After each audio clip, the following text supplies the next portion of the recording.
E aí, galera, de volta da FFM, programa Cruzeiro e Letras. Estamos aqui com o Marcos Fabrício, a entrevista do ano. Bom dia, meu querido, tudo bom? Bom dia. E também está na mesa aqui o Rafael, que acabou de falar do Cruzeiro, aniversário do Cruzeiro e tudo mais. E Pedro Costa aí para completar aqui essa nossa bancada aqui.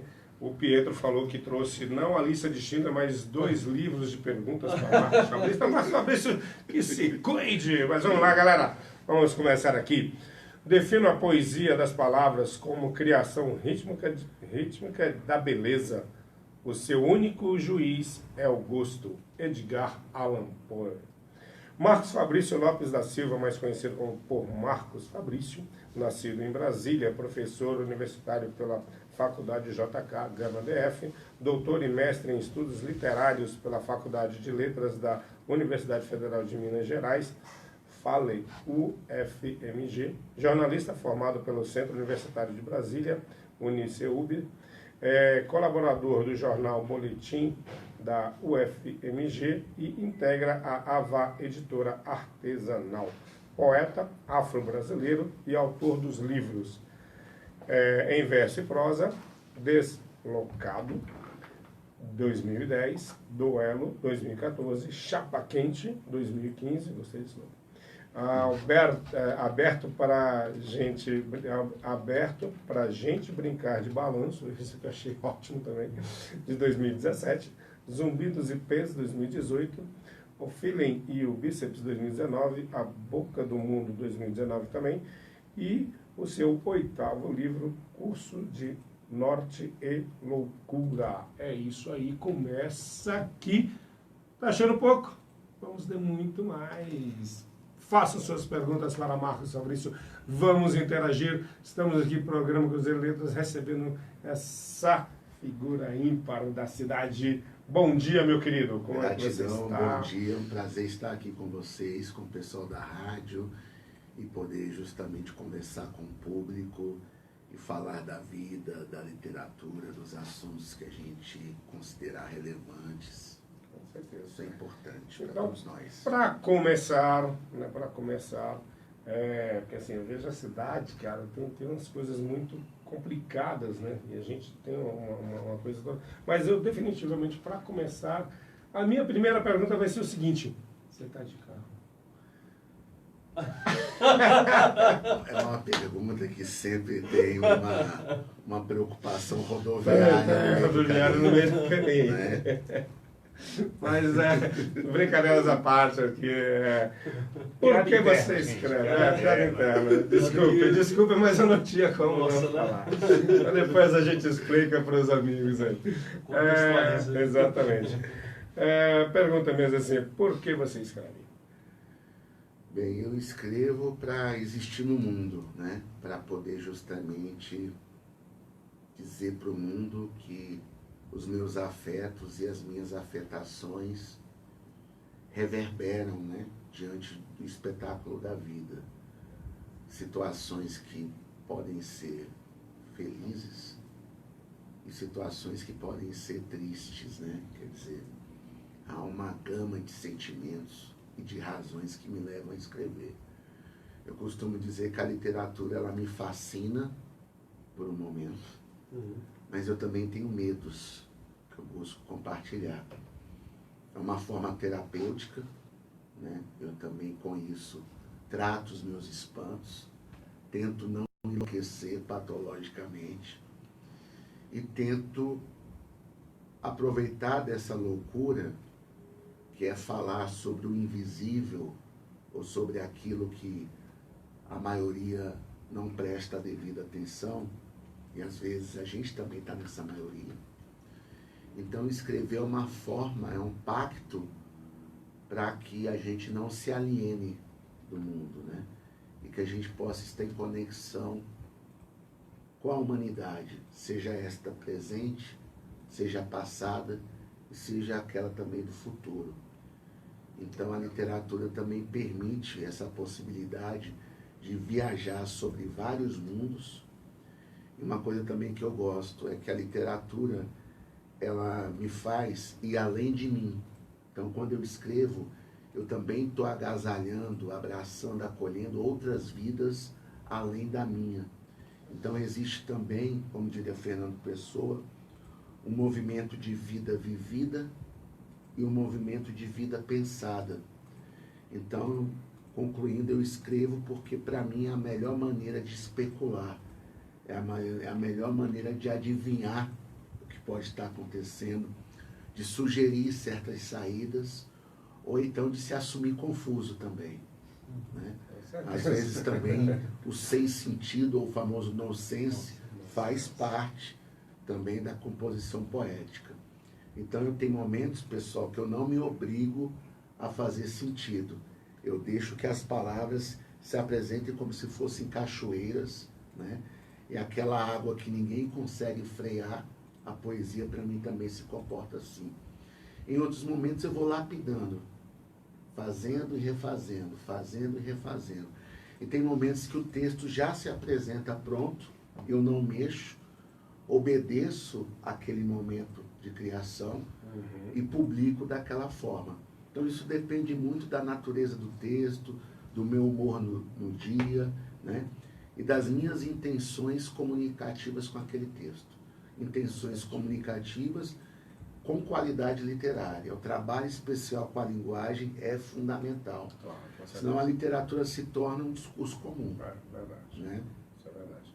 E quando você começa a escrever, assim, se descobre escritor, ou como é que foi esse processo para você dentro da literatura, essa descoberta dela, para que você também se tornasse um escritor? Primeiramente, eu acho que nós temos uma cultura da escrita que eu costumo dizer que é a cultura do pau mandado. Por que a cultura do pau mandado? Porque a gente é solicitado na escola a escrever pelo outro, né?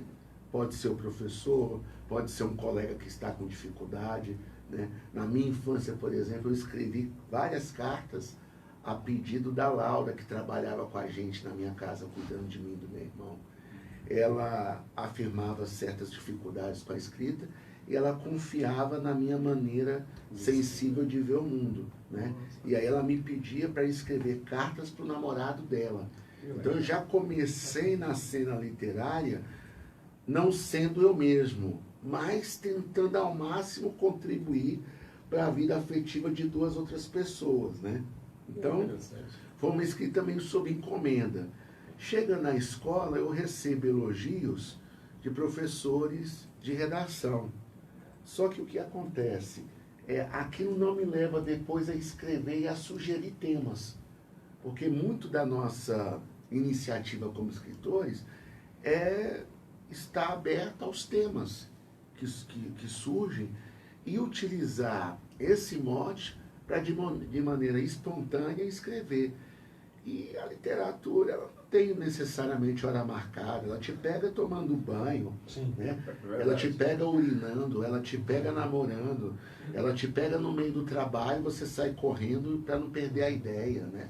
Ou às vezes você vai treinar justamente a memória, porque passar para o papel, às vezes é um mero reflexo de uma projeção que já está no corpo da gente há muito tempo. E aí a gente explora essa memorização, digamos assim, essa memória da pele, como diria João Bosco e o Ali Salomão, para depois, diante desse arrepio, né, que eu acho que a poesia começa na pele, ela começa arrepiando, eu acho que é o primeiro sinal de que algo está fora da ordem. Então, a partir dessa captação, começar a escrever. Mas eu te digo, pessoal, eu me descobri escritor quando espontaneamente me vi na necessidade de escrever. Ou seja, eu não consigo mais viver sem escrever. Então, diria Bukowski, né? Escrever para não enlouquecer. Né? Isso, justamente. E aí, a partir disso, eu fui tomando nota da minha escrita e fui cada vez mais percebendo que a todo momento a escrever todo dia é como aquele guitarrista que faz amor com a sua guitarra todo dia, mesmo sendo uma pessoa com um certo talento, mas está ali reverenciando aquele instrumento e sempre aprendendo muito com ele. Então tem momentos, e é importante a gente dizer isso, autor e livro, né, ou autor e suporte se tornam cada vez mais irmãos, né? Há uma fraternidade ali, né? Há uma cumplicidade entre a pessoa que escreve, o suporte que recebe aquele escrito e os leitores que começam a acompanhar aqueles textos. Então, esse trio, né, autor, obra e leitor, eles são fundamentais para aquilo que Antônio Cândido chamou de sistema literário, né? E eu diria, além do Antônio Cândido, que no caso de nós, escritores, da peleja artesanal, da peleja independente, da peleja das academias, né, que tem um papel muito importante em termos de construção de antologias, né, de contar o espírito de época daquela comunidade a partir da literatura. Se a gente não tem um mercado a nosso favor, né, então a gente precisa contar também com um sistema comunitário. Sim, verdade. Né? Então tem momentos também que a comunidade, como esse elemento, que não é só o público na sua grande massa, mas é aquela comunidade que a gente bate o olho e sabe o nome, sabe de onde veio, né? Compra o seu livro, reconhece o seu trabalho. Então tem esse elemento mais particularizado, mais tete a tete, que eu acho muito gostoso em fazer parte da cena independente da literatura, por causa desse sentimento mais caloroso, né? Mais humano, entre aspas. Isso, entendeu? Fica até sem aspas. Na acepção mais verdadeira mesmo. É, bem real.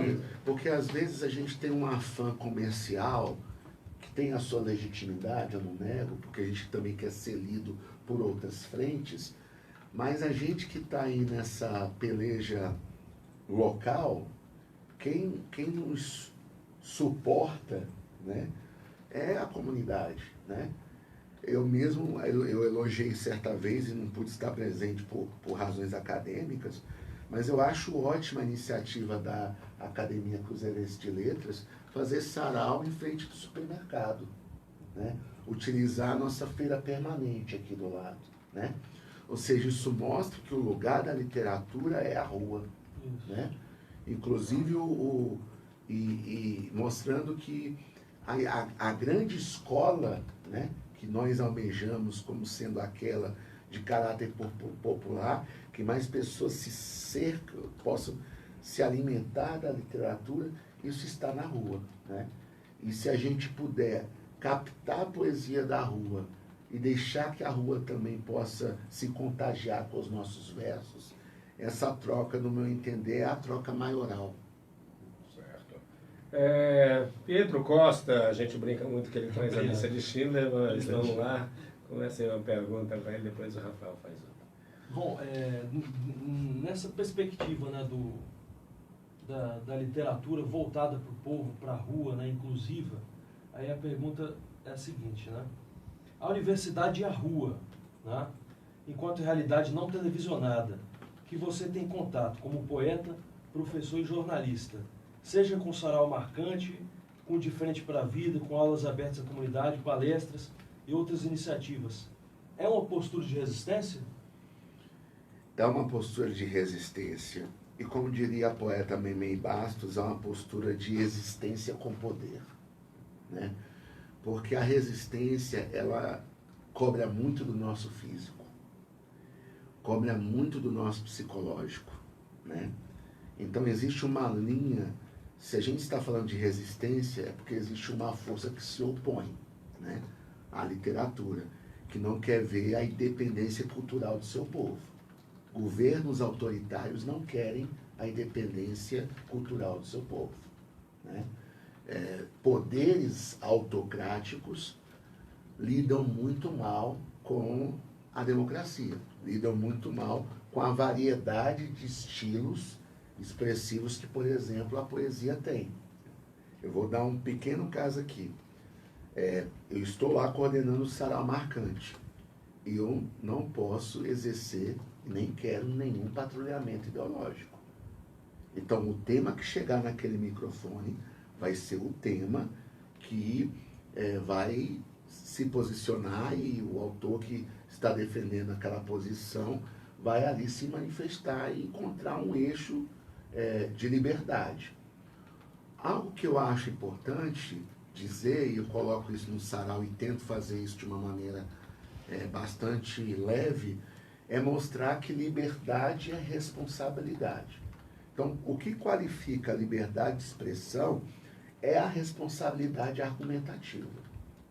O que qualifica a liberdade poética também é os nossos estudos, né, a homenagem que a gente faz aos outros autores que a gente lê, né? Então, quando o indivíduo se lança na poesia, ele tem um compromisso com a sua coletividade. Compromisso, né? Então, a gente precisa ter, sim, uma aventura, um ímpeto, né? Uma coragem para se lançar, sabendo que esse lançamento não se dá sozinho. E cada vez mais que a gente entra no métier poético, a gente percebe que muito do que a gente escreveu, outros, com outras maneiras, também escreveram, entregaram sua vida, entregaram o seu movimento, o movimento de resistência, dedicou a existência, dedicou a ambição ao poder. Poder em que sentido? Poder como realização coletiva e amor como realização individual. Então a poesia, no meu entender, é o casamento mais bem sucedido entre amor e poder, na minha concepção, né? E por quê? Porque é um poder que não dialoga com a opressão e é um amor que não dialoga com a posse. É empoderamento, né? Então, nesse sentido, empoderamento perfeitamente. E eu acho que compõe também que os antigos chamavam de sabença, né? Que é uma sabedoria que, antes dela se afirmar formalmente, ela vem nas raízes do seu povo. Ela tem um elemento antropológico que é muito necessário que o poeta esteja atento. Eu costumo dizer que é aquela poesia de ouvido, sabe? Eu acho que mais do que a caneta, o lápis, o bloquinho, eu acho que o primeiro instrumento do poeta é o ouvido. Você comentando sobre isso, eu até lembrei, trouxe hoje o Manuel de Barros, e ele fala exatamente isso, né? Ele fala, tem uma fala que ele diz assim: você quer ser poeta? Escute as crianças. Poxa, sensacional. Então, assim, é aquela questão, e aí você fala assim, caraca, meu, então, assim, é exatamente isso. FM, Programa Cruzeiro de Letras, estamos aqui com perguntas para ele, e, assim, esse cara é ímpar nessa cidade, um grande escritor, professor, jornalista, e antes de eu fazer a minha pergunta, vou passar aqui para o Rafael. Rafael, tem alguma pergunta para o nosso querido entrevistado? Então, Marcos, a gente estava até comentando ali fora sobre essa questão da identidade, né, do poema mais local. Você, enquanto acadêmico, você identifica nos estudos, até nas suas aulas, essa produção local, aqui em Brasília, mais especificamente? Como é que você visualiza isso mais dentro da academia mesmo, da universidade? Se há estudos, as pessoas têm uma preocupação, têm um olhar, vamos dizer, mais técnico mesmo sobre essa produção local, ou ela fica relegada a um segundo plano, Terceiro, quarto. E por aí vai? Sim, eu acho que a universidade, uma coisa muito importante que se diga, né? As pesquisas que são feitas na universidade são sugeridas por estudantes que propõem projetos de pesquisa. Essa sugestão que o estudante leva para a academia e a academia vai averiguar a possibilidade de aprovar aquele projeto e levar aquele projeto ao desenvolvimento durante a especialização, ou até antes, durante a graduação, ou depois, durante o mestrado, doutorado, pós-doutorado, parte do interesse do acadêmico, do interesse do orientador e do interesse do departamento, né? Vamos pensar, por exemplo, o Instituto de Letras, né? Um caso aqui. Não que estudar poesia se resuma ao departamento de letras. Você pode trabalhar na história, por exemplo, né? Um assunto que a gente está falando sobre identidade e pertencimento. Eu acho que a universidade trabalha com esses aspectos, mas ainda vejo uma certa predominância da região sudeste. Sim. Né? E a região sudeste, ela é lida muito mais como um universo brasileiro do que a particularidade regional. Enquanto a escrita desenvolvida no norte e no nordeste é muito mais lida como regional do que como universo brasileiro. Então, esse aspecto da geopolítica nacional precisa entrar no debate. E acaba interferindo num reconhecimento universal daquela experiência regional que você muito bem chamou de experiência de pertencimento. E como é que essa experiência de pertencimento ela se projeta como literatura? Porque às vezes você tem o pertencimento do autor, mas isso não reverbera no projeto literário dele, diretamente falando. Ou seja, você pode ter escritores nascidos no Cruzeiro, em que o Cruzeiro necessariamente não seja uma pauta tão evidenciada da sua literatura. Sim, sim. Na academia temos muitos assim. Isso, ok? Eu acho que a maioria, na verdade, né? O pessoal tem um olhar mais amplo. Certo. Então, o que eu posso dizer? Eu posso dizer que aquele aspecto regional elevado a uma categoria maior vai ganhando um espaço na universidade, e a universidade é essa instituição, não vamos esquecer, de canonização e legitimação. Né? Isso é o que caracteriza a universidade desde o seu DNA medieval, né? De fundação. É uma herança, né? É uma herança. Ao mesmo tempo, eu costumo dizer, falando em futebolês, que quando o meio de campo está truncado, existem saídas pelas laterais. Então, nunca se produziu tanto tese e dissertações sobre questões de gênero, questões de raça e etnia, né?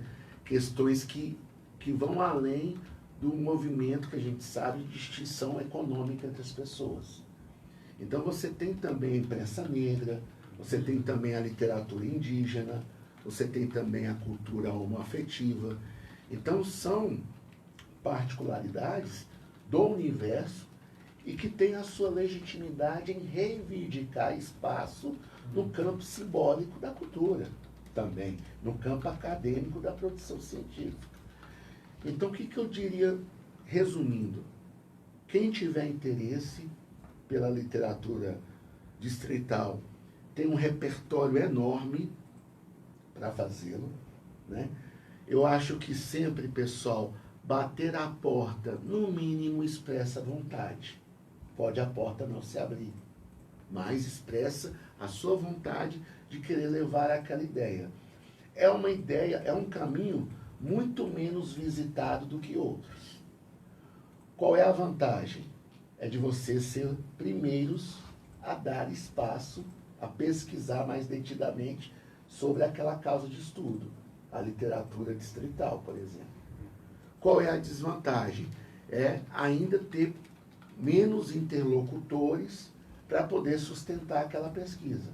Ou seja, mais autores, mais críticos, uma fortuna crítica da literatura distrital que está se desenvolvendo.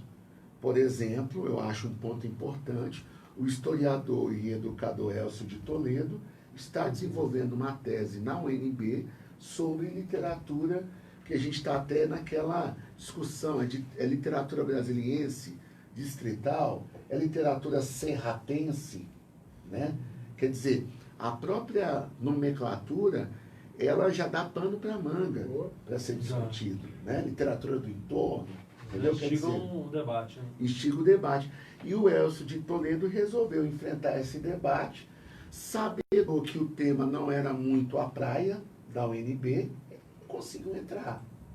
Então, assim, eu acho importante a gente notificar as dificuldades e também ter a justiça de identificar as pessoas que estão buscando superar essa dificuldade e ver o que nós estamos enxergando, que é uma literatura que já tem aí um bom tempo, de trânsito e que há várias expressões participando desse ato de criação. O próprio Ronaldo Mouzinho, né, tem obras dedicadas ao estudo crítico da literatura em Brasília, né? Então ele percebe, por exemplo, e bem resumidamente aqui, alguns eixos, o eixo, por exemplo, da relação do poeta com a natureza, a relação do poeta com o poder, a relação do poeta com as relações afetivas, né? A pauta do meio ambiente, que vem crescendo muito, né? Essa própria dimensão também do brasiliense se referir a outras referências de pertencimento no mundo, né? Então são, digamos assim, âmbitos em que os escritores se dedicam. Isso pode acontecer desde aquela situação mais intencional, vou escrever sobre aquele assunto, e você se dedica diretamente, como algo que não pede licença e te visita na intuição, e você ali também desenvolve, né? Igual o seu poema, por exemplo, que parte do Cruzeiro e reconhece outras experiências de pertencimento no Distrito Federal. Esse poema, ele tem uma fortaleza local admirável e responde a uma tradição poética mundial. Quem não teve a sua Passárgada, quem não teve a sua Braxília, não é verdade? Quem não teve a sua Sampa, vamos viajar, quem não teve Gotham City, entendeu? Então, quer dizer, a relação do homem com o espaço, ela é fértil. E o poeta brasiliense tem muito a oferecer por Brasília ser especial, né? Pelas suas variadas características, né? Viver no Distrito Federal tem particularidades muito inventivas, né? E o poeta que estiver atento a isso pode ter condições de produzir uma literatura legal a respeito. É um terreno bem fértil. Com certeza. Sim. Você é jornalista, colaborador do jornal Boletim da UFMG. Pergunto eu, às vezes falta assunto.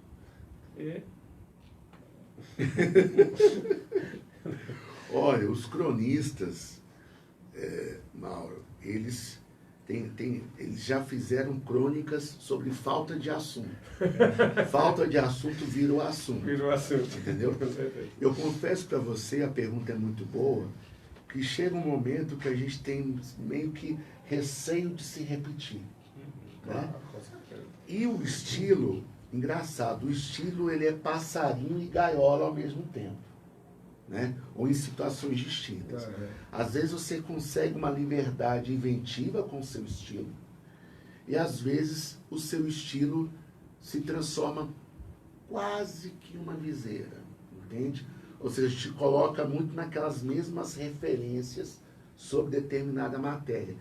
Nessa hora, o que está faltando para o poeta? Estudo. Está faltando ao poeta aventurar o seu olhar para outras perspectivas sobre aquele tema, ler mais poesia das outras pessoas, ler mais outras referências textuais, né? É aquela brincadeira que a gente faz, de bula de remédio a romance, tá valendo.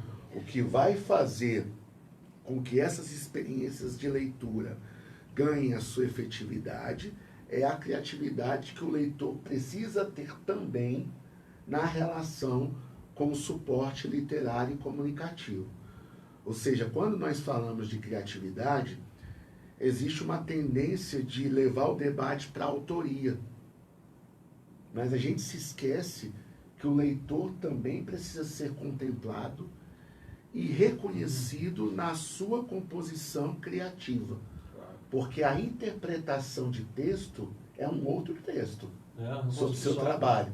Às vezes, eu já vi interpretações sugeridas sobre o meu trabalho que eu nem percebi. Mas eu vou dizer que não é legítimo? Não. Não dá.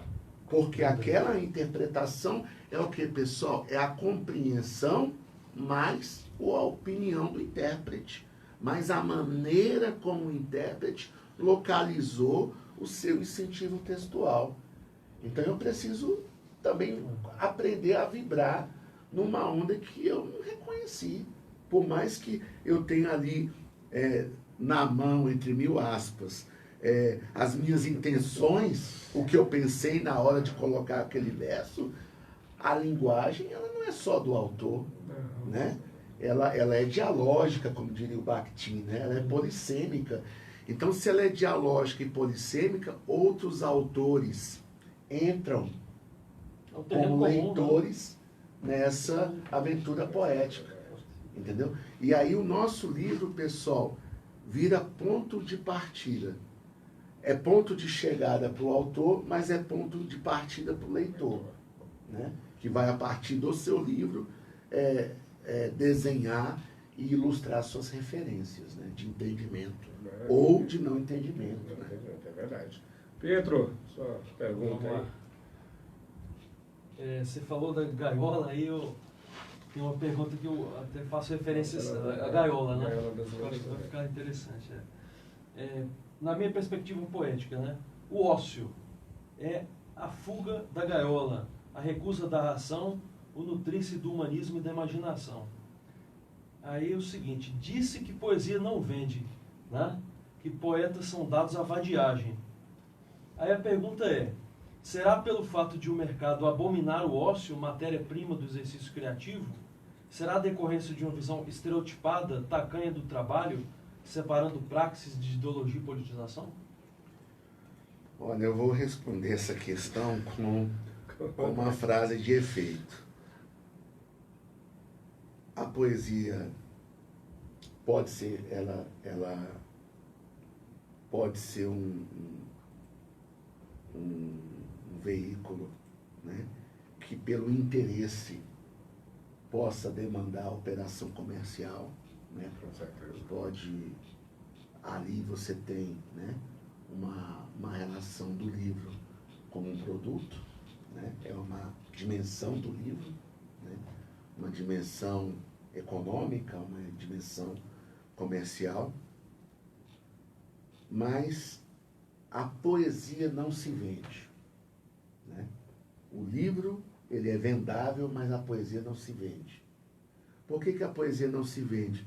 Porque ela é o gênero mais libertário que o ser humano já criou. Inclusive, quando esses versos estão muito amarrados ao poder. Você pode verificar que mesmo quando acontece uma literatura elogiando, né, os comandos que aí existem, a linguagem acaba mostrando mais elementos, né, além daqueles que se propõem.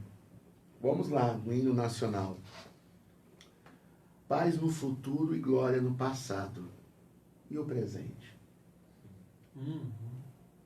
Por que o presente não foi colocado no hino? O silêncio que fala muito, né? Vocês estão entendendo o que eu quero chegar? Silêncio eloquente. Quer dizer, esse silêncio, quem captou esse silêncio, isso também está no poema. O presente não dito do Brasil. Por que evitamos o presente? Por que evitamos falar sobre o presente? Porque o presente é o campo de atuação para a gente perceber que passado vale a pena a gente repetir, que futuro vale a pena a gente projetar, e o presente é o tempo que nós temos para fazer o que queremos fazer, o que precisa ser feito, coletivamente, e também para a felicidade dos indivíduos, né? O presente é a matéria-prima da política, mas se não se fala dele, nós vamos cristalizar o passado como glorioso e o futuro como sonhador. E esse presente duro, esse Brasil real, como diria Machado de Assis, está sendo evitado. E o lema que é tão exaltado, né? Brasil, país do futuro. Será por quê, né? Será por quê, entendeu? Então aí também para a história, a gente, né, entrar nesse debate. Por que consideramos o tempo presente como algo menor? Nessa ideologia que a gente está discutindo aqui. Entendeu? Então, muitas das vezes, até uma literatura institucional, como o hino nacional, ele vai mostrar nas suas entrelinhas, né, certas distorções de ciência política, de civilidade. Entendeu? Então, assim, eu acho que a poesia tem isso, a linguagem, ela está além de quem escreve, de quem fala. E esse além pode, inclusive, desmentir o que está escrito ou trazer outros sentidos que o escrito, na sua primeira camada, não revelou, mas a história 2, o lado B, para lembrar o vinil, conta. Entendeu? E a poesia tem o seu lado A, tem o seu lado B, entendeu? Nessa composição que a gente está dizendo aqui. Então, é um ponto que eu acho importante a gente demarcar. O ócio, eu fico sentido, porque nós temos, por conta de uma tradição escravocrata, né, a gente tem medo de não fazer nada. Né?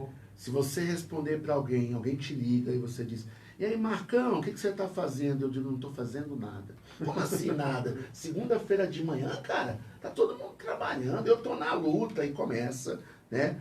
Aquela conversa que ao invés de ser uma conversa entre dois amigos, é uma conversa sobre dois concorrentes para saber como produtivamente ocupar o dia. Entende? Então, assim... Dois números, né? Um país subdesenvolvido, no meu entender, e aí eu tô colocando subdesenvolvimento como uma questão existencial, é aquele que tem alergia ao ócio.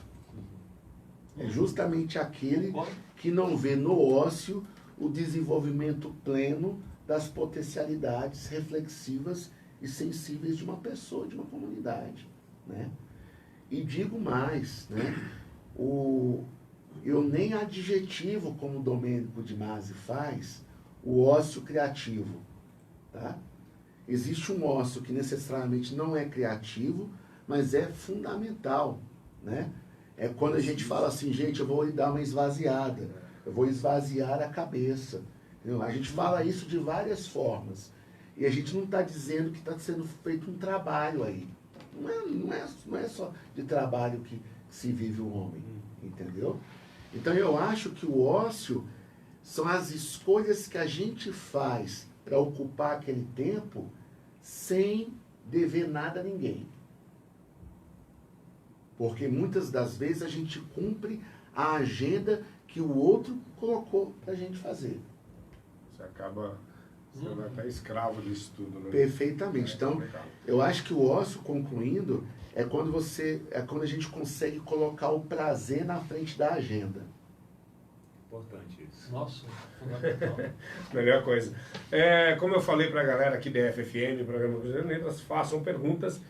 Ildefonso de Sambaíba está te perguntando o seguinte: a linguagem jornalística e a linguagem literária, onde elas se aproximam e onde elas se distanciam? Um abraço para você, meu querido. Obrigado, Ildefonso. Querido Ildefonso. Bela pergunta. Numa situação mais elementar, a matéria-prima da literatura é a ficção e a matéria-prima do jornalismo é o fato. E eu já aprendi que é pleonasmo, mas eu gosto de falar, é fato real. O fato já é real, por que você fala? Eu falo porque tem fake news, tem fato surreal, tem pós-verdade. Então, é igual o encontro, amigo. Você marcar encontro com alguém, você tem que colocar encontro presencial. O pessoal fala: olha, eu conversei com Beltrana, é mesmo, como é que ela tá? Ela tá bem, a gente ficou conversando 6 horas no Facebook. E isso é demarcado como uma experiência relacional. Sim, né? Não deixa de ser, né? Contempla isso. Então, assim, eu costumo dizer, vamos supor, né? Então, o fato inventivo, ele está ali na composição literária, o fato real, né? Ele está ali na dimensão jornalística, né? O jornal, ele lida com o imediato, ele lida com o jornalismo é uma literatura feita a queima-roupa, né? Porque a periodicidade do jornalismo, ela é de uma intensidade que eu julgo até absurda, né? Mas a ideia de credibilidade, a ideia de acompanhar o acontecimento ao vivo. Isso tudo é instigado por uma expressão chamada calor da hora, né? Então, quando essa hora descansa, entra a literatura. A literatura é o descanso da hora. E o jornalismo é o calor da hora. Então, são noções que nos ajudam.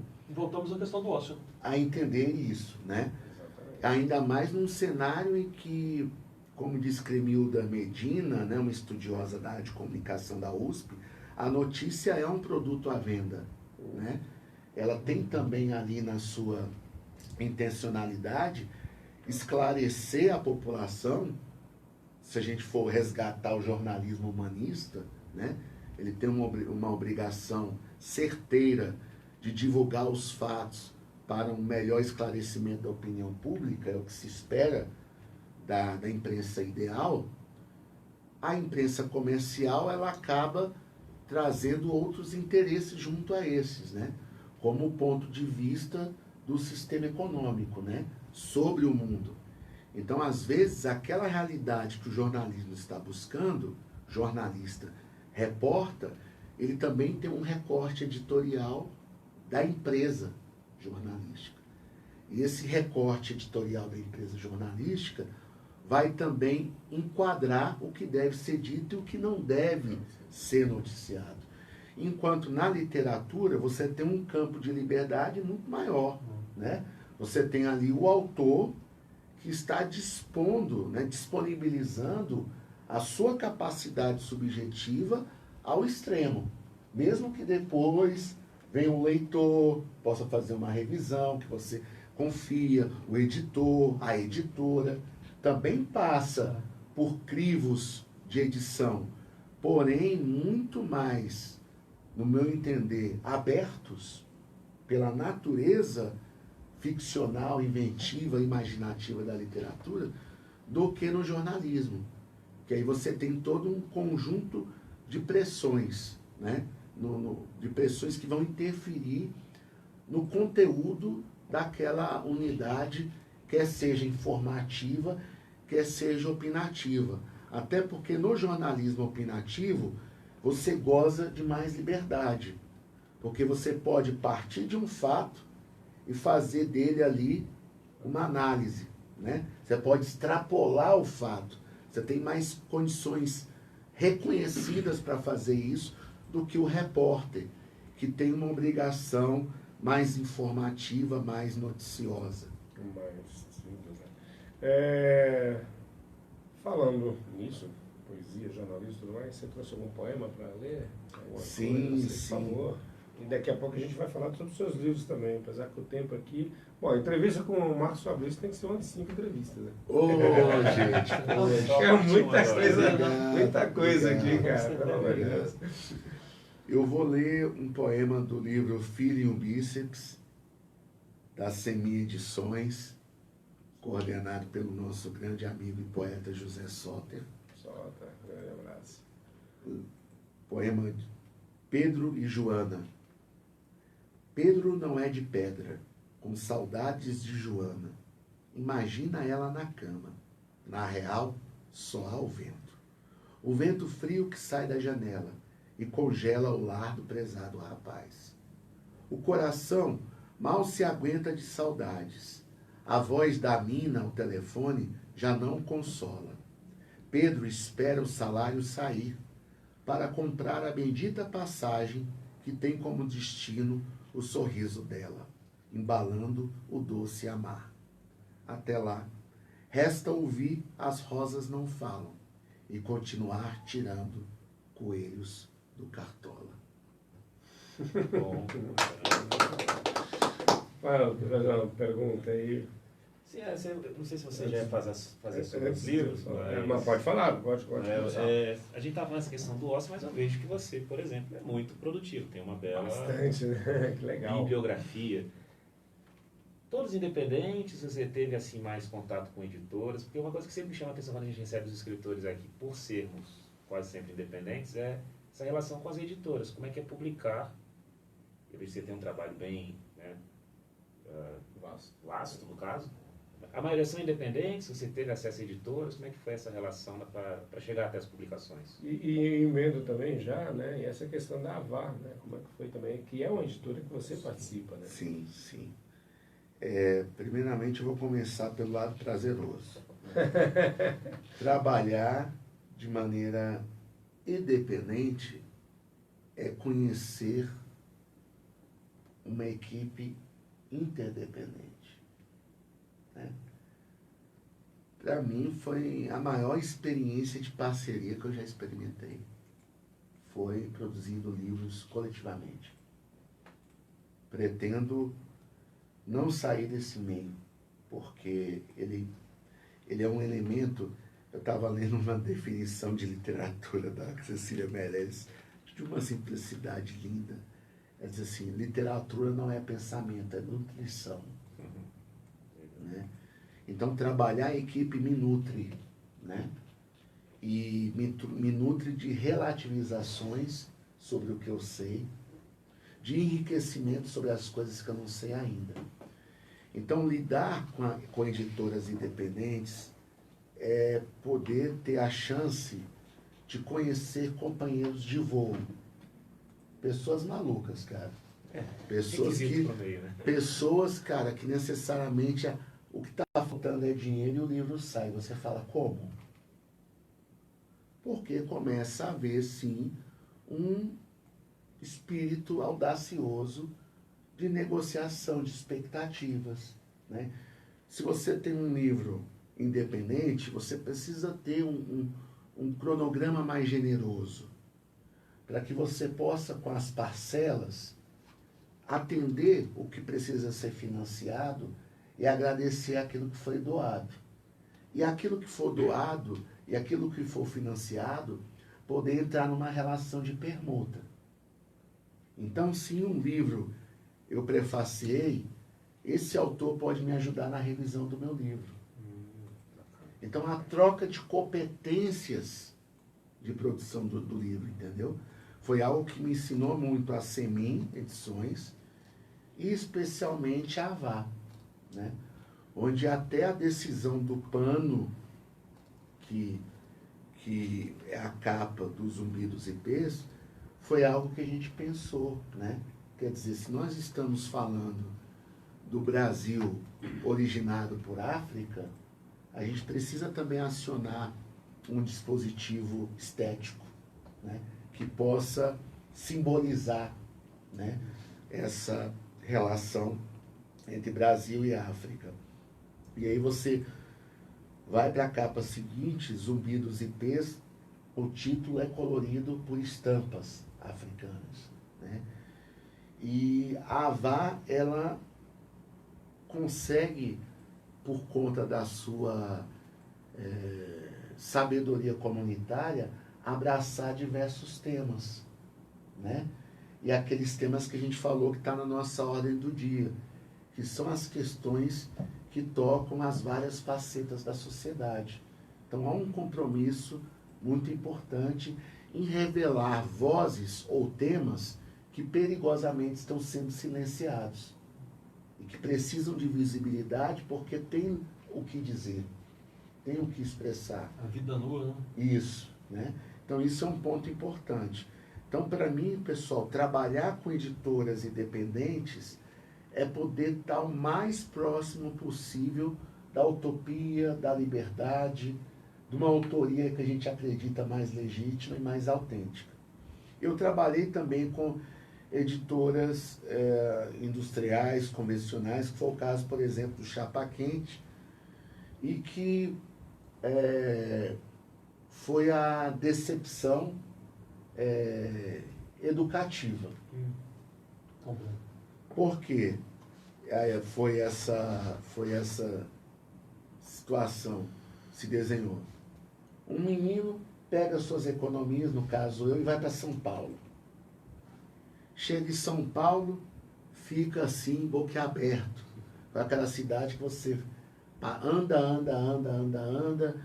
fica um bom tempo no metrô, nunca acaba. Eu, na ilusão, achando que mataria o Parque Ibirapuera a pé. Oh, meu pai do céu, que ingenuidade. né? Tudo é grande em São Paulo. E aí, eu para economizar dinheiro, para poder curtir mais a cidade, eu fui ficando em algumas pousadas modestas, né? E do lado de uma pousada tinha uma editora. Eu achei aquilo assim, comecei a pensar, nossa, será que isso é para mim? Né? Aquelas combinações que a gente faz quando está delirando. E eu fui lá, conversei com o editor e ele foi um cara super sensível, uma lábia descomunal.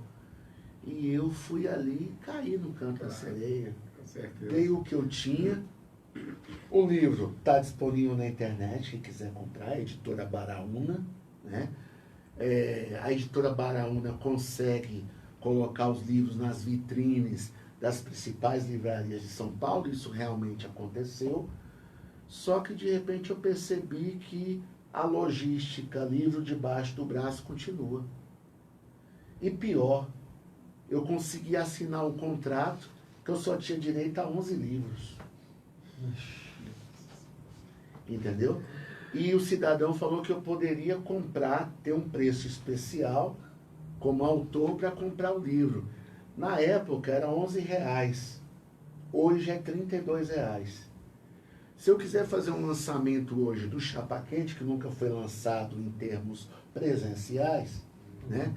Se eu quisesse fazer um lançamento hoje com 100 livros, eu teria que desembolsar R$3.200, fora o frete.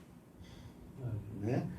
Então é um livro que ele consegue ter uma capilaridade virtual, mas eu não consegui realizá-lo de maneira presencial. Né?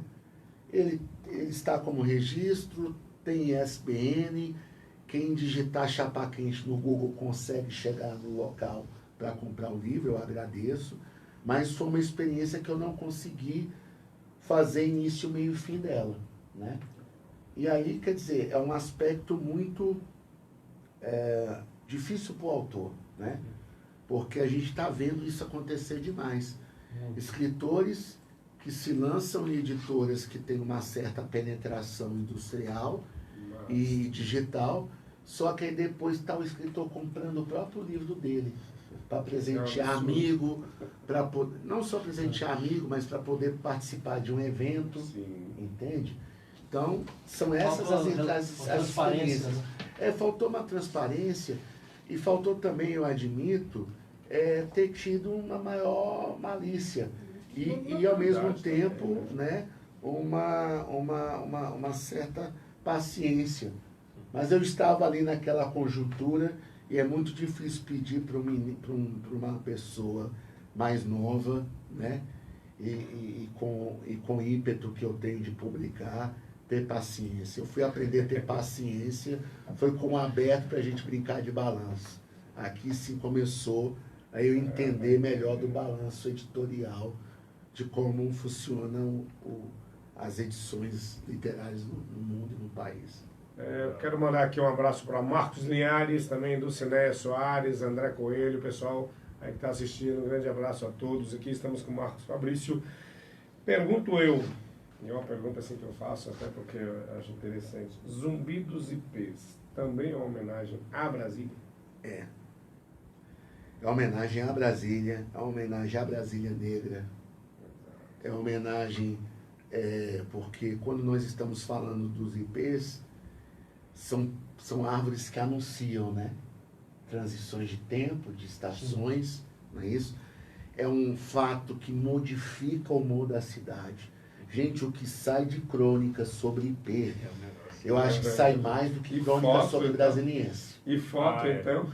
Não é foto, mas impressionante. Eu acho que o IP, para mim, disputa com o JK de igual para igual.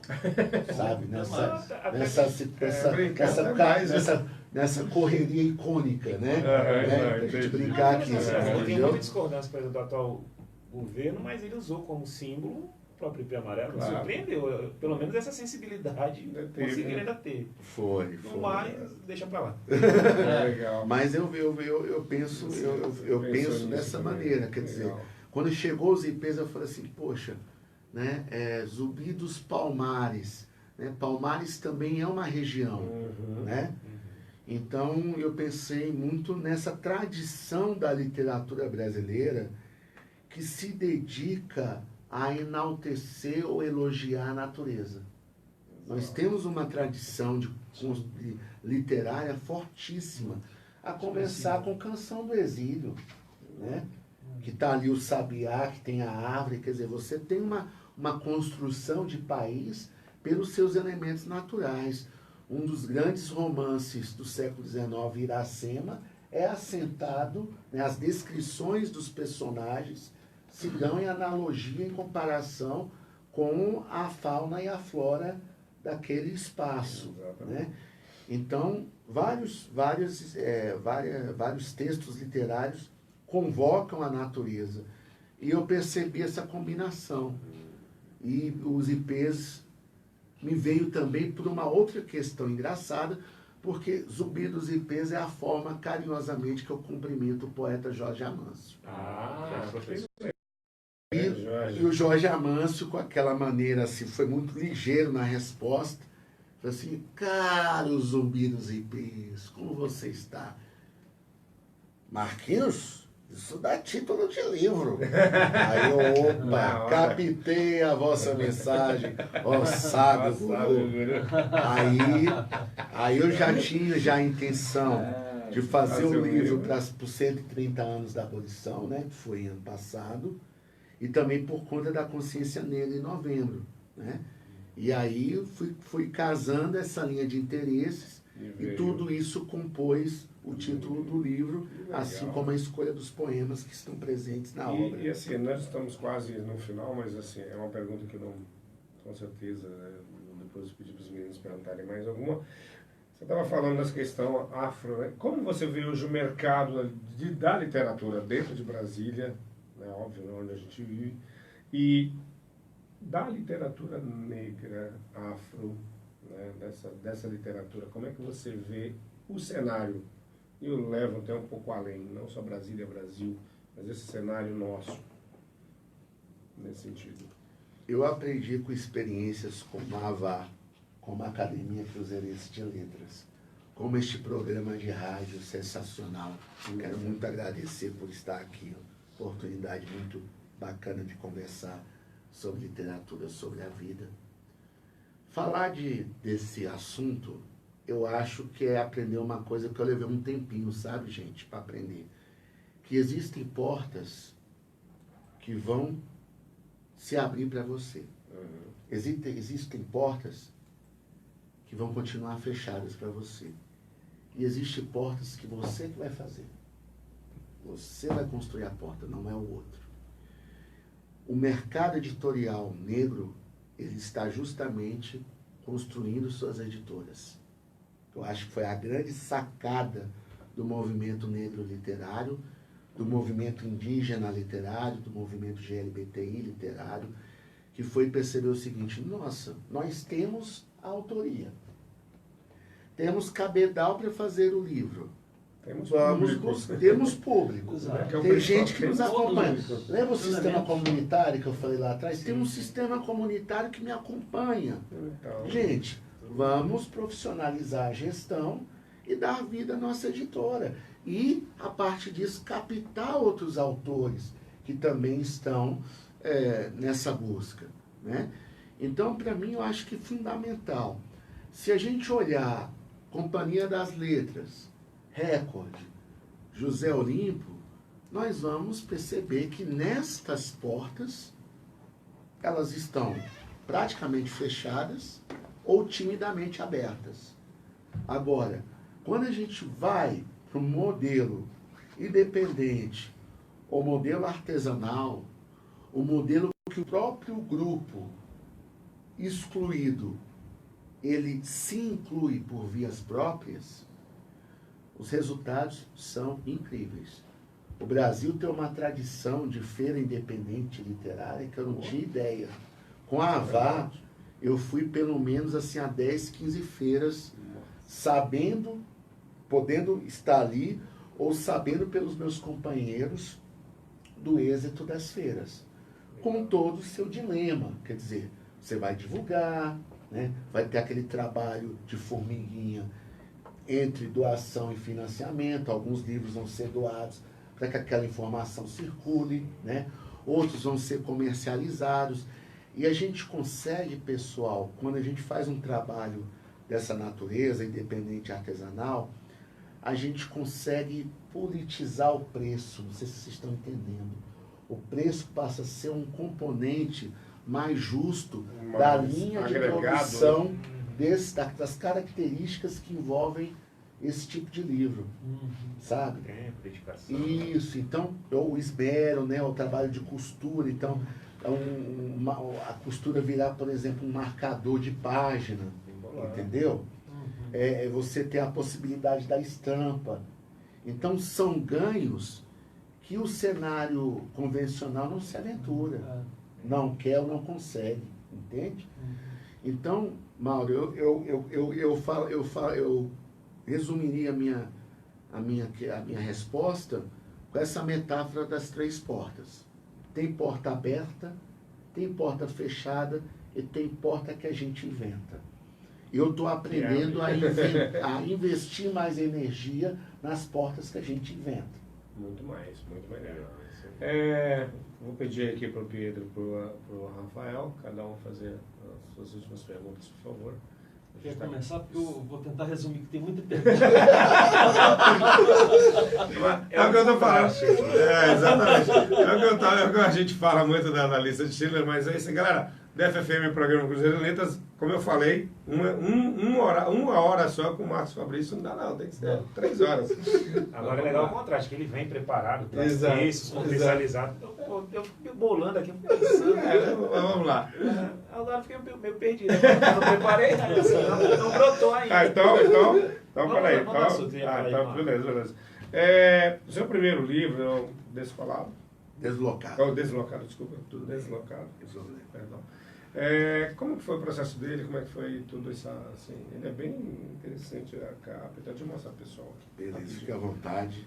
Assim, enquanto você fala um pouquinho dele, olha só, galera, que bacana. Deslocado foi um livro escrito entre várias idas e vindas, localizadas na BR-040, entre Brasília e Belo Horizonte. Que legal. É uma poesia literalmente de viagem e simbolicamente de viagem, porque é o momento em que eu saio de Brasília para tentar a vida em uma outra cidade. Eu estava esgotado, decepcionado com alguns andamentos que eu fui vendo a cidade tomar e também situações que já não mais me agradavam viver. E eu fui a Belo Horizonte na tentativa de respirar outros ares. Por lá eu fiquei durante 10 anos, sempre em sintonia com Brasília, minha cidade natal. E é interessante como a experiência estrangeira aumenta o seu amor pela terra natal. Isso é um fato. Isso é verdade. E essa relação, né, de amor e poder, para usar aquela música da Rosana, né, clássica Rosana, que eu achava linda na época, uma mulher sensacional. Pô, muito no imaginário a Rosana. E o amor e o poder foi justamente esses 2 movimentos que o livro trata e se trata. Eu quis positivar esse deslocamento, dizer ele valeu a pena, ele está valendo a pena. Por isso eu escrevo 10 com Z, né, de nota 10, ou seja, foi uma saga que valeu a pena vivê-la, mesmo com dores, mas também teve muitos sabores legais. Legal. O Louca vem de Vida Louca dos Racionais, que é um grupo que eu escuto e que me ajudou muito também na afirmação da identidade negra, da consciência do país que a gente vive, quer seja das desigualdades, mas também da nossa inteligência, da nossa capacidade de organização comunitária, da nossa força criativa, né? Porque os Racionais também foi um grupo que criou uma porta, né? Sim. Então isso tudo me trouxe também muita inspiração. Então, Deslocado, né, era como se essa vida louca fosse uma correria do bem, uma correria para fazer coisas legais, quer seja para estudar, quer seja para trabalhar, quer seja para viver relações afetivas, né? Tanto é que a expressão vida louca, a partir do sentido que os Racionais empresta, é uma metáfora de aguerrimento, é uma metáfora de superação, é uma metáfora de força interior, né? E isso é muito importante para todas as existências, principalmente aquelas que já viveram alguma experiência de periferização, de diminuição, né? Em algum aspecto da vida. Então, isso é muito importante, não acreditar naquilo que nos diminui. Claro, E ter a consciência da nossa essência interior. E como é dela, é partindo de dentro e para dentro que a gente consegue realizar. Então, o livro foi contando essas histórias, né? Inclusive, tem um poema que até o Correio Brasiliense escolheu como destaque, quando cobriu o lançamento do livro, que foi realizado no Bar Raízes, que hoje não tem mais, infelizmente, um bar na 407 Norte, se não me engano, e é um bar de cultura africana, tinha muito diálogo com a Jamaica também, um bar de tocava reggae, e foi assim, se encaixou com a nossa intenção e o nosso pertencimento. O poema é este, pessoal. Todo manda-chuva chove no molhado. Quem faz chover mesmo é quem dá nó em pingo d'água. Beleza, maravilha. Bom, vamos lá rapidinho a pergunta, porque a gente já está... Vamos lá. A Flip, né? Flip, perdão. Paraty, né? Vamos colocar um pouquinho de pimenta, né? Vamos lá, porque infelizmente a pimenta vai ter que ser rápida. A Flip tem como personalidade de destaque uma americana. Denotaria, na sua visão, o primado de um movimento anti-intelectualista, considerando as declarações pretéritas dela, hostis, sem entrar no mérito da qualidade, não da literatura dela, mas fez declarações hostis a referências da literatura nacional e considerando também o cenário político atual. Você acha que essa escolha tem uma intencionalidade assim de dar vazão ao suposto movimento anti-intelectualista? Desconstrução? A Flip é um movimento. No meu entender, a Flip é um evento. A Flip é o shopping center da literatura no mundo. Ela tem essa notoriedade pela sua capacidade de reunir, né, escritores que passaram por algum ritual de consagração maior. Eu não ignoro o fato de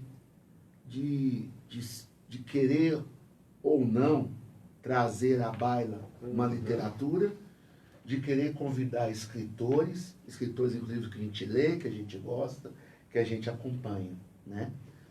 Mas, há um bom tempo, eu acho que a Flip não olha para dentro do seu país, né? Tanto é que existe o lado B, o lado C, que são eventos que acontecem do lado de fora, paralelos, mais nesse, entendeu? Inclusive, a gente... Né? E que para mim a essência está lá, no alternativo, entendeu? Eu digo isso porque no alternativo que você tem respeito ao consagrado em conexão com os contemporâneos. Eu acho que essa é a graça de uma feira, né? Permite um diálogo ali. Né? De uma feira de uma feira literária. E não vamos esquecer, né, gente? Precisamos ficar atentos ao nome, é uma feira, né, literária, né? Quer dizer. Se bem que ela chama festa, né? Festa literária.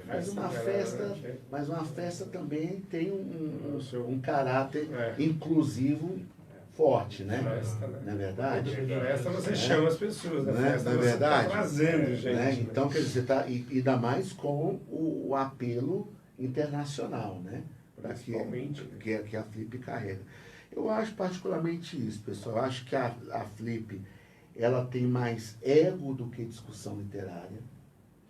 uma coisa que a gente precisa bater na tecla é que às vezes a gente pergunta muito mais sobre a vida da pessoa do que sobre o que ela literariamente propõe. Isso é um defeito crônico, entendeu? Inclusive da crítica literária, que às vezes gasta laudas e mais laudas discorrendo sobre biografia e currículo e entra muito pouco no que o autor está oferecendo ou não oferecendo em matéria de obra literária. Então, assim, pelos critérios que a Flip adota, principalmente na convocação de quem o grupo, de quem a organização elege que precisa estar dentro do baile e quem está fora do baile, escolher Elizabeth Bishop não é nenhuma surpresa, sabe? É coerente com o que o movimento é. Se a gente gosta ou não, a gente pode entrar nesse debate. As poesias da Bishop eu admiro. Politicamente é uma tragédia. Politicamente, ela vem num cenário, pessoal, primeiro mundista, com aquela velha ideia, o Brasil se resume a uma selva de pessoas, no máximo, bem intencionadas, sem nenhum tipo de inteligência. Não foi assim que a Europa nos colonizou? Ela é fruto da colonização, gente. E ela não conseguiu superar isso. O ranço, né? O ranço. Aí ela chega aqui e ainda encontra certas realidades de atraso que confirmam o atraso mental dela. E aí? Não tem como você não ter uma visão, palavras Entendeu? como ela teve para a época que ela estava e pelo contexto que ela estava.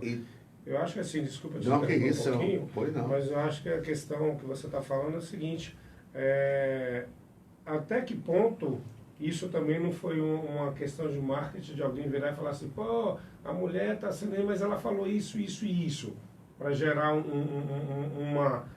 um debate e para chamar a atenção para a própria feira, para a própria festa, que há algum tempo também tem o seu valor, mas não está tão nítida para todos. Muita gente também não vê, entendeu? Então tem essa coisa. Galera, é o seguinte, nós estamos com o tempo mais que estourado. Rafael, só perguntar rapidinho, mas aí eu vou brincar com você só tem um minutinho. Um minutinho, combinado. Não, na verdade, não vou nem perguntar, eu queria mais comentar, porque assim, se a Flip entrou nessa vibe, eu não sei se foi mais uma conjectura nossa, Sim, claro. mas eu acho que não foi uma boa escolha por isso. Acho que ela não precisava pegar o caminho da polêmica. Exato. Né? Estava comentando com o Pedro, a gente esteve lá em 2018? Foi, 2018. Isso. E assim, foi a primeira e única vez até agora. E o que chamou a atenção foi o alternativo mesmo. A gente não tinha tanto acesso nos espaços oficiais. Já na alternativa eu percebi um espaço de troca muito bacana, de diálogos entre autores de vários lugares, não só do Brasil como de fora. Nesse sentido, acho que ela ainda se vale muito bem. Acho que vai muito dos públicos que ela acaba recebendo. Claro. E aí cada um vai mais no seu nicho. Né? Então, assim, Porque ela tem esse tipo de coisa. Olha, eu sou a favor da Flip, sou a favor da Flip alternativa e sou a favor da Flip oficial aprender mais com a Flip alternativa. Beleza? Beleza? Tá legal assim? Ótimo. Então, beleza. Pequena lembrança. E para finalizar a nossa pergunta, mas abra aí para ver se você gosta. Por favor, vamos abrir aqui. Não vai achar essas coisas. Que legal. Poxa! Essa é para tocar no rádio, galera. Ó. Gente do céu. Que zelo. Que carinho, gente. Muito obrigado, viu? E a pergunta que a gente sempre gosta e que não pode calar: quem é Marcos Fabrício? Quem é Marcos Fabrício? Quem é Marcos Fabrício? Para aquela câmera. Essa é a pergunta, né? Seguinte, bem, Marcos Fabrício é uma pessoa que desistiu da normalidade como eixo de realização, o que se deu a tempo, então estou salvo. É alguém que consegue tirar bom proveito das suas loucuras pela literatura, pela arte de se relacionar com pessoas das mais diferentes frequências.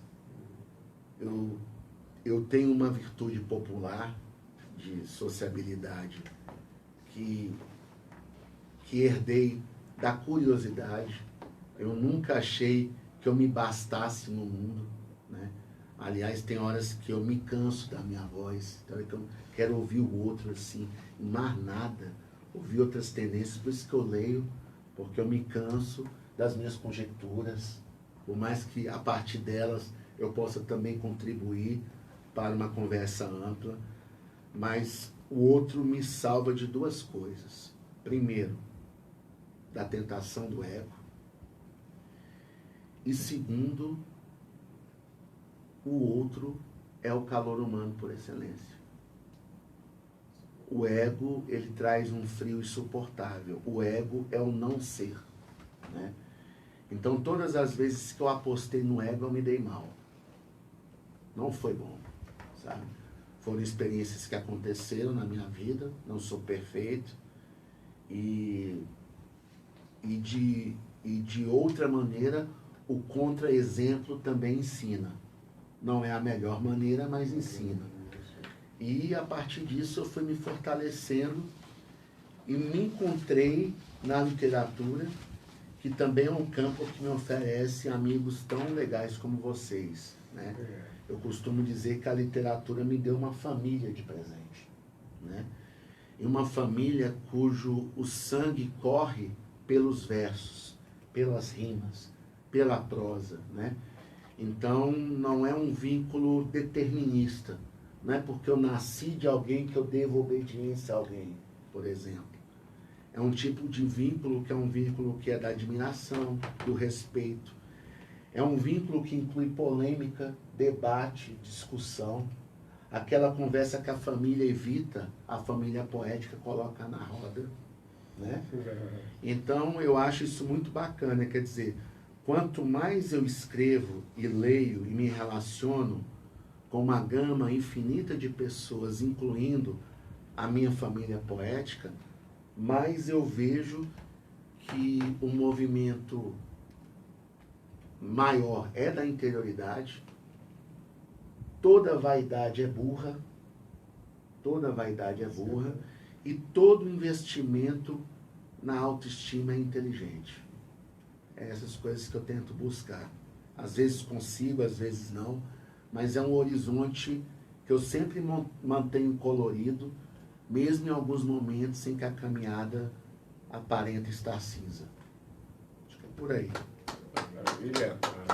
Bom, galera, é o seguinte, o programa DF, programa Cruzeiro e Letras na DF-FM está chegando ao fim, mas eu quero as considerações finais do meu presidente. Por favor. Bom, agradecer a presença do Marcos Fabrício aqui com a gente, né? Dizer que eu aprendo imensamente, né, com os textos, as reflexões são propostas, e não há que se dissociar, né, a pessoa, né? Eu vejo que não há que se dissociar. O Marcos, ele é um andarilho, né? Eu considero ele um andarilho que está sempre em busca de si mesmo, e pela poesia, né, ele nos ensina assim, que como a gente pode sim transformar vidas, transformar pessoas, né, colocar a literatura a serviço da vida, né?